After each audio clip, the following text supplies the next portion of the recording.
good, guys, and welcome back to another banger video. No, I'm just kidding, this isn't YouTube. Hey everybody, welcome back to another episode of Where Are You the podcast.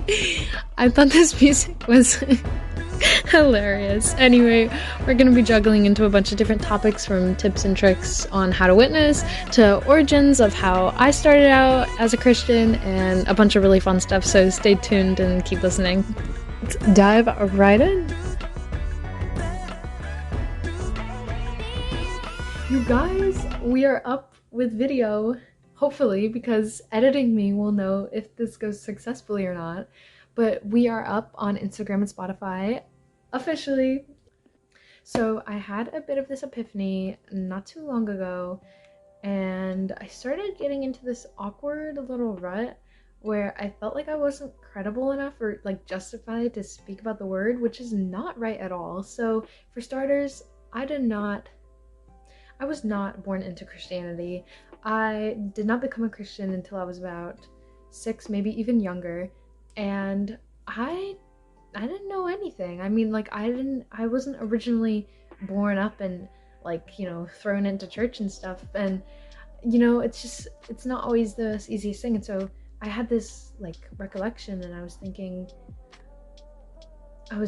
well, I wasn't born into Christianity. Like, no one's gonna take me seriously if I'm gonna talk about the gospel. Like, I don't have like 40 years of teaching under my belt. No, I had to shake those little feelings off really quickly, because after talking with my mom, she reminded me that, hey, like, anyone can say it, obviously. Like, anyone can share the gospel, obviously. And in fact, my stepfather who was born into Christianity, like, he's like, a lot of people like want to listen to what he has to say, and he's very intelligent and has studied for a long time, and people listen to him. And there's so many other people who are Christians that didn't get raised up into Christianity, and people listen to them. And I was like, hey, yeah, you know what, you're right. Like, no, who cares, you know? Like, the word is the word. It doesn't matter when you get into it. The great thing is that you're here now, and bravo, like you're here. Claps for everyone. So I did not start talking about the gospel openly. I didn't really start talking to my friends or people I knew about how to get to heaven and what it's truly like to be a proper Christian until I was about middle school. And it really all started on Snapchat, really, because for years and years, and for the longest time, and it's very occasional now, but especially in middle school, I would every now and then, like, if I saw a verse I liked, or I was reading a little bit and I saw something and it always triggered something and in my brain where I was like, hey, this is a good message, or like, this is a good idea to tell other people my age about.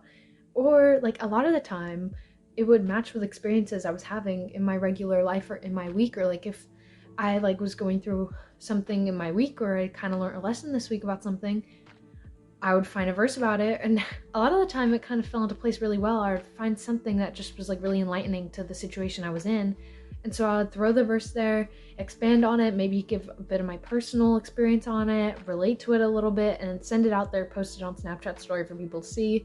I'd drop it on my Instagram if I could, which is where the origins of my faith highlight. And then here you guys are now.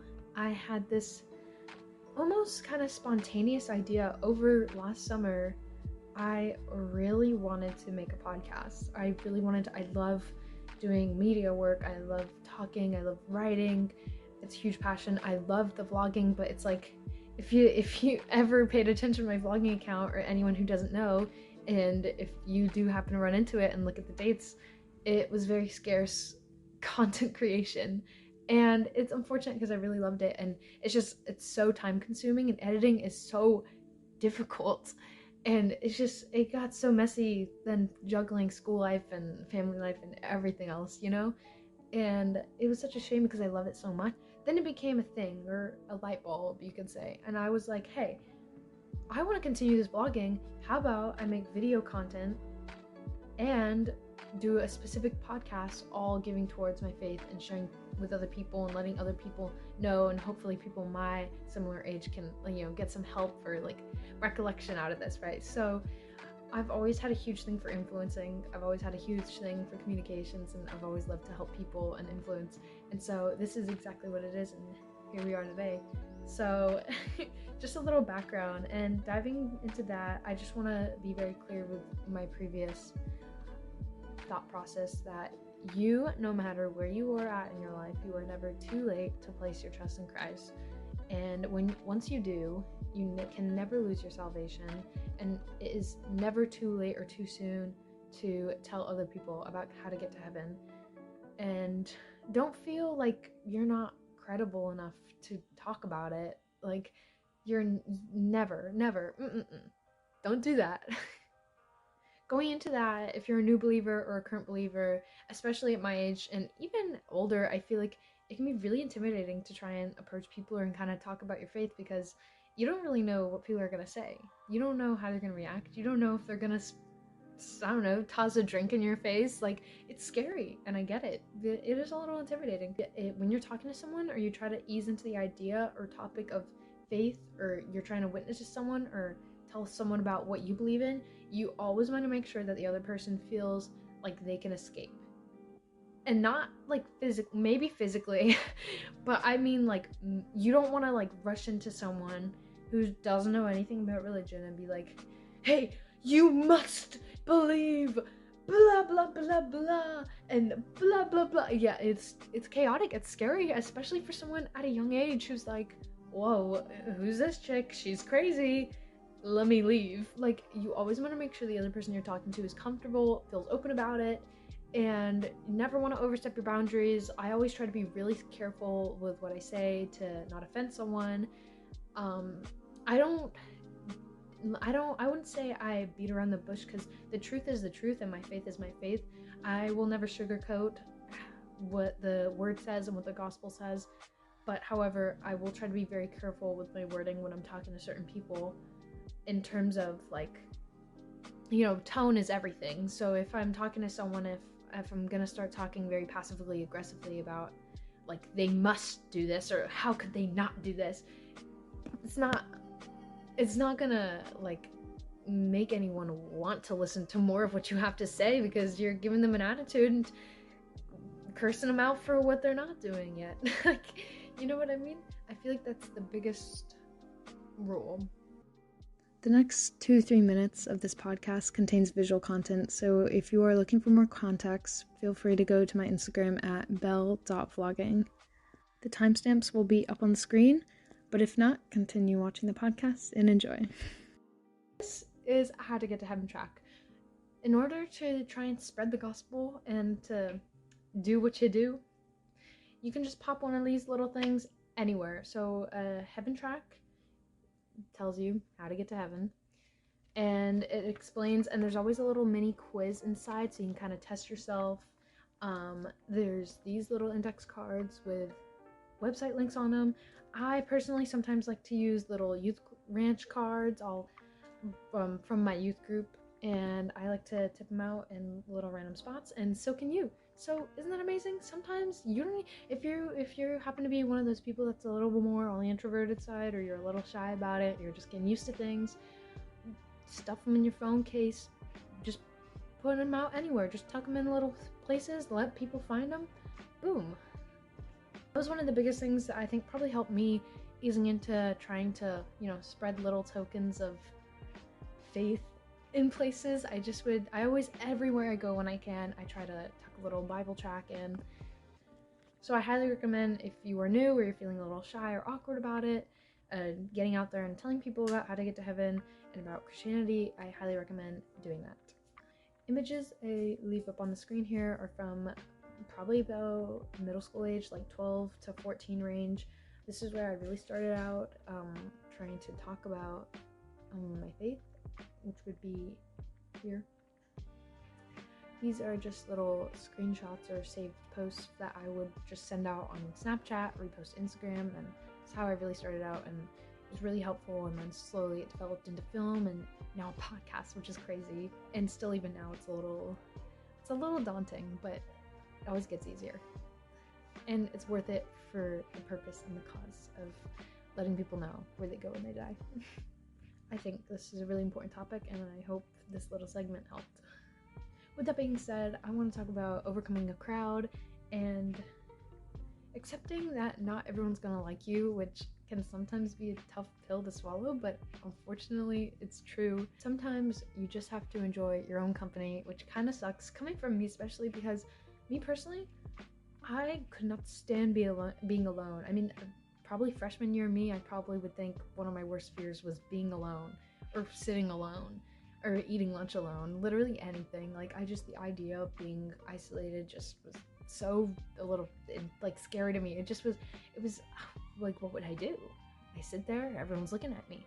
Like, it was just like so overwhelming. And I know this is definitely not just like a struggle for me, or it was a struggle for me, because it's definitely a struggle for everyone, especially as a teenager. Like, it's, who knows, like, for me, I definitely did not have the most pleasant experience getting over this, because I kind of was forced in a position where I was gonna be alone a lot. And it wasn't fun at first, but before you run away and you're like, oh, I'm not gonna do this, you can do it, because I did, and I promise you, you can. For me, at least, my experience getting over this fear, for me, it was me entering into a brand new school, moving into a brand new house, and then brand new neighborhood and a brand new county. That really kind of forced me to have to be alone and accept being okay by myself. And the craziest thing now is that a lot of times I prefer to be on my own now. I enjoy being on my own, and not in like a I'm alone. It's like, no, it's really pleasant and actually really like mind freeing to be in your own company, and you get to know yourself more, and you learn what you like to do and your hobbies and your interests, and it's freeing. It's like such a breath of fresh air, and I promise you, you will feel the exact same way. But the only thing I can truly tell you about how to get over being afraid of being alone is to be alone. And at first you're like, oh, this is terrible, but you keep doing it and you keep doing it, and eventually you start to think, hey, like, it's not so bad. It's not that bad. And again, going into the whole judgment thing, I'm gonna say it very straightforwardly. Who cares? Who cares who's looking at you? Because you guess I bet you in the next 5 minutes, the person, like, let's say you were sat alone eating lunch or something at school. Let's say some people notice you. In the next 5 minutes, I guarantee you they've completely moved off the topic or forgotten about you. And that's like not a mean thing, but it's just the truth. Like, everyone's so wrapped up in themselves, they're not going to be thinking about you for that long about they were sat alone. And who knows, maybe they're jealous, like, man, she's got the confidence to sit alone. Power move. What would you do when avoiding to be alone versus what would you do when enjoying being alone? See the differences in your answers. Like, let that sink in. Because for me personally, when I first heard this, I thought, wow, okay, well, when I'm avoiding being alone, what? I mean, I feel like the most common answer might be being with people, trying to hang out with friends, getting out as much as you can, being around people, avoiding being alone, right? That was my answer. And then when I thought about, okay, well, I'm enjoying being alone, what am I doing? You would not believe the things I thought of. I was like, reading. I know some people don't like reading, so hold on. It's whatever your answers you get. For me, it was reading, zine making, journaling, watching TV, listening to music, writing, playing an instrument, so many things. It just kept going and going and going. And I feel like you'll really be surprised by the differences you hear when you think about these two, like, oppositions, because it really shifts the way you think about being alone versus like trying not to be alone. And I feel like especially if you're one of those people who was like me, who was like terrified of being alone, didn't like being without like a little clique, it really helps you a lot to think about the things you enjoy, doing them on your own, getting really used to being alone and doing these things by yourself, and you really get to know yourself more and enjoying your own company, and you get to really enjoy the moments you do get quiet time, because it's a huge break from always the chaos and the talking and the other people in your ear. So Matthew 10:22 says, and ye shall be hated of all men for my name's sake, but he that endureth to the end shall be saved. We have John chapter 15:18-19. If the world hate you, ye know that it hated me before it hated you. If you were of the world would love his own. But because you're not of the world, but I have chosen you out of the world, therefore the world hated you. Satan, right? He does not want people to go to God. He hates God. He wants the power to himself. The reason he was no longer an angel and like fell out of heaven was because he was prideful and he wanted to be more powerful than God. He hates God and is going to do whatever it takes to keep people away from being near God and following God to continue filling out the purpose of telling other people about how to get to heaven. So this whole race we're running here is no matter what's going on, like if you are going to be verbal and speak about your faith and try and tell other people about how to get to heaven and reach out to other people, it's not always going to be a walk in the park because Satan doesn't want that. You'll even get backlash for talking about what you believe in and for talking about how to get to heaven because some people don't believe that or they don't like hearing about that. And so you're going to get backlash and it's not always going to be easy. Sometimes you'll find yourself being alone because of your faith or what you think is right or what you believe is right. And it's rough, but I'm going to assure you here, us all as believers, us all as believers can come together. That's a big point and purpose of church, is for all us as one to come together and to worship together and to be together and for us to not be alone, because God doesn't want us to be alone. He doesn't want us to be lonely. I believe it says in Genesis, when Adam was first put on earth, God said a man should not be alone, or a man should not be lonely, or something like that, if I can get that there. So he didn't want us to be left out. He wants us to be together. And that's why there's things like youth groups and fun stuff like that. We, as believers, are set apart. It says in Matthew chapter 5:13, it says, "Ye are the salt of the earth, but if the salt have lost his savor, wherewith shall it be salted? It is thenceforth good for nothing, but to be cast out and to be trodden under the foot of men." Following in verse 14, it says, "Ye are the light of the world. A city that is set on a hill cannot be hid." You hear that? You, me, us, as believers, we are the light of the earth. We are a light on a hill that can't be hid. We are light. We are meant to attract and bring people, to tell people about the God we know and how to get to heaven. We are the salt of the earth. If we're catch it here when it says, if the salt has lost its savor, wherewith shall it be salted? Right, if we are Christians and we're believers and we're just sat here keeping it to ourselves, we know how to get to heaven, that's all we need. We don't need to tell other people about how to get to heaven, who cares, right? No. We're salt, right? If the salt has lost its savor, we're not telling people how to get to heaven. Wherewith shall it be salted? It's not going to be salted anywhere because we're just sat here not telling anyone else. The whole purpose of us being on earth is to tell other people about how to get to heaven. So least as amount of people will have to die and suffer an eternity in hell. And that's the straight up truth. So important. We must be salty. And that's kind of funny. I love that phrase though. We must be salty. But not in the slang term that people may say today. Inspiring in Isaiah 40 verse 31, it says, "But they that wait upon the Lord shall renew their strength. They shall mount up with wings as eagles. They shall run and not be weary, and they shall walk and not faint." We are eagles, guys. We're meant to rise above. If we are believers and we know better and we know how a Christian and a believer is meant to act, we're meant to act with humility, we're meant to be forgiving, we're meant to be loving, we're meant to be humble and not prideful.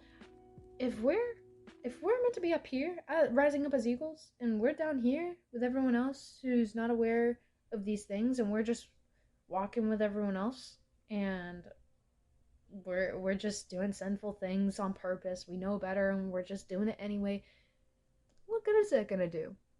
Nothing. We're meant to rise above from the rest and be eagles and tell other people about it so we can all rise up and be eagles. Isn't that amazing? Something interesting I wanted to tie into this is that your feelings are going to be probably one of your worst enemies. We should not trust our feelings.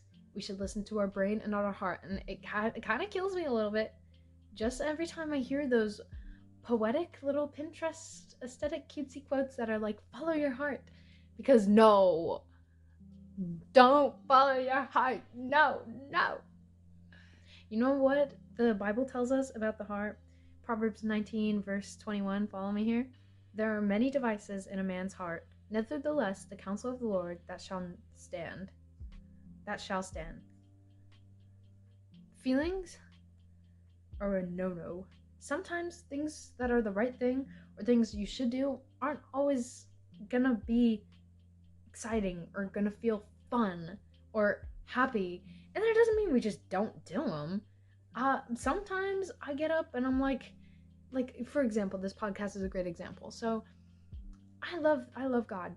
I've tried my best to follow God and behave like a proper Christian. I try to tell people about the gospel all the time. And I'm here doing this podcast. I love this whole idea. I love doing it. I love talking to you guys. But some days I'm like, I really don't feel like editing, or I really don't feel like filming a video or filming a podcast. And just because I don't feel like doing it, I'm not gonna not do it. Some days, like, it's just not gonna feel fun and exciting. It doesn't mean I'm not gonna do it. Feelings die, and we can't trust our feelings. That's why I always try to tell people and say to people, sometimes I'm talking to people about how to get to heaven, and they're like, well, I just don't feel a connection. And I'm like, you're not meant to feel connection. Faith is not a feeling. Faith is faith. Another verse here, listen to me. Jeremiah 17, verse 9, the heart is deceitful above all things and desperately wicked. Who could know it? The heart deceives.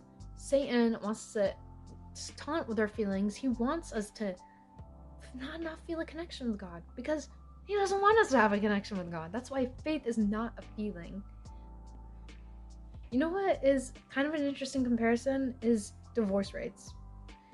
Like, things feel like the honeymoon phase, you're with this person, and it's like so exciting and new and puppy love, and then it's like you get married, and later down the line, years, whatever, however long, whatever happens, and it's like this person, like, I just don't feel like one day you're not gonna feel happy, and you're not gonna wake up and feel like all fluttery butterflies to see your significant other. That doesn't mean you don't love them. You love them, but you're not always gonna feel like, huggy, whatever. I feel like that's why there's a pretty high rate of divorce rates, because people, it's like as soon as it's like you're not feeling it, it's like, oh, on to the next. I want to see someone new, feel all these fluttery feelings again. And that's why I feel like divorce rates are so high, because people are relying so much on their feelings over commitment and loving a person, even if you don't always feel it.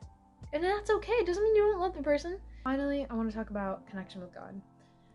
Connection with God does not happen by itself. You gotta talk to him. You gotta open the Bible. And that's not to say you gotta go crazy, you gotta read 10 chapters a day. Because you know what goes, not all the time, because it is good to read your Bible, but you know what is a really helpful tool is verse of the day. You type in verse of the day, KJV, verse of the day, whatever, on Google, click on it, you read a verse, boom, verse of the day. You read your Bible. It's good to try and stay consistent, and one of the ways it's really helpful to be consistent is even if you're just getting in one little tiny verse, that's great. It's better than nothing. It's progress. To have a connection with God, you don't have to go crazy and read the Bible every single day. I'm not going to sit here and say I read the Bible every single day, but it is good to get in the Word when you can and make time for it, and to talk to God, to pray to God. If we are always praying to God and talking to God when we have a problem and we're upset about something, it says, you have not because you ask not, the verse there. Of course, it's great. You talk to God. You should talk to God. If you need something, ask him for something. He'll either say no, yes, maybe. You'll whatever happens. Everything happens for a reason. But if we are always trying to talk to God because we need something, like, for example, hear me out. We have a friend, right? Fake name. We'll say Stacy. Let's say our friend Stacy is always coming to us needing gas money, needing us to pay for her for our hangout, like what we're doing something we need to pay for her movie ticket, or she's coming to us needing money or needing a ride or asking for homework answers, and that's all she comes to talk to us for. She just is always needing something. Well, it's similar with Jesus. God is God, of course, but God has feelings. He can be hurt, he can be disappointed, he can be angry. God can still have feelings, and I'm sure it's disappointing and it can be hurtful if we're only ever trying to talk to him because we need something from him. He's not like a magic genie. We don't just rub the lamp and he just grants our wishes. You know what I mean? God loves us. He loves you. He loves me. And he wants a connection with us. Just talking to him like doing your regular tasks. You know what I do? When I'm walking around the house, or walking around at school, walking around outside, wherever I'm walking, or I'm sitting and talking, whatever. That rhymed. I'm talking to him. You can pray in your head. You can talk to him in your head. You don't always need to get down on your knees. Thank you, God, blah, blah, blah. You can talk and pray to him in your head. I do that all the time. I pray and thank him in my head for the things he's doing. I thank him. Again, it goes back to the whole thing of gratitude. Gratitude is a huge thing. Thanking God always is so important. Thanking God just for even the most minuscule things. You know what I was thankful for and thank God for today?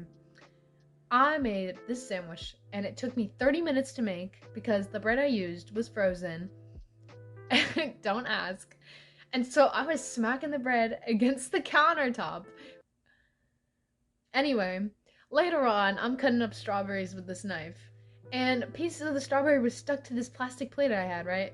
So I'm trying to, throw it into the trash can and slide the strawberries into the bin that I'm not eating. And it's sliding down the plate and it's making this silly sound. And you know how silly it sounds? And I was like, I really, for some reason, really enjoyed hearing the strawberry just slide down the plate. And I was thankful for that. And so you know what? I was thankful for that. You know what else you can be thankful for? The sunlight that comes through your window. You know what you can always be thankful for? Number one, always, all of you can be thankful for this. Waking up today. Getting a chance to live life and to be alive and to be breathing. Because not a lot of people can always say that. You know how often death occurs? And it's unfortunate. And I'm not going to go down this path because it is a little depressing. But it's reality. We should be so thankful to be alive and to wake up and have another chance and to have another day to do things and experience. Also, sidebar, if you are constantly dwelling on the things that you do or don't have, the things you don't have and the things you're asking God for, and you're just like, oh, they're not happening. They're not going to happen if you're constantly thinking about it. Give it to God, let it go, move on.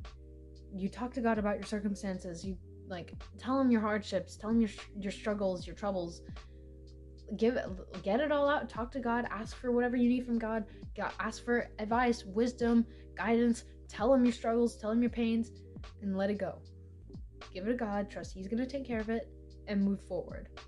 Always move forward. If we're looking backwards all the time, if a driver's driving and he's looking at the back window all the time, where do you think he's going? He's going nowhere. He's going into another car and he's not going to drive, right? He's always looking back here. He's not going forward. He's not going anywhere. He's not moving. So we should always be looking forward. With that being said, thank you for watching today's episode, or thank you for listening even for this episode of Why Are You Afraid? The podcast. Thank you for watching. Thank you for listening. If you have any questions, as always, drop them down below. Don't forget to leave a review, and see you next time.